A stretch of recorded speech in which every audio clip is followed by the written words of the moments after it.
विश्व की प्रमुख नदियाँ। दुनिया की सबसे लंबी नदी नील नदी जो अफ्रीकी महादेश में है, जिसकी लंबाई 6650 किलोमीटर है। ये विक्टोरिया झील से निकलकर भूमध्य सागर में गिरती है। दुनिया की दूसरी सबसे लंबी नदी अमेजन नदी जो दक्षिणी अमेरिकी देश में पड़ती है।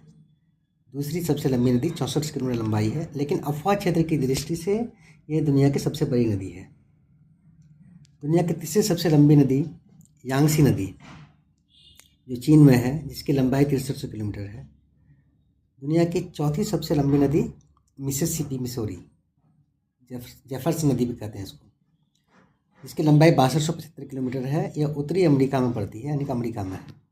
दुनिया की पांचवी सबसे बड़ी लंबी नदी एनसी नदी जो रूस में है, जिसकी लंबाई 6275 किलोमीटर है। पाँचवीं सबसे लंबी नदी 5539 किलोमीटर है। एक बार फिर, दुनिया की सबसे लंबी नदी नील नदी, दूसरी सबसे लंबी नदी अमेजन नदी, तीसरी सबसे लंबी नदी यांगसी नदी, चौथी सबसे लंबी नदी मिसिसिपी मिसौरी नदी, पांचवी सबसे बड़ी नदी लंबी नदी एनसी।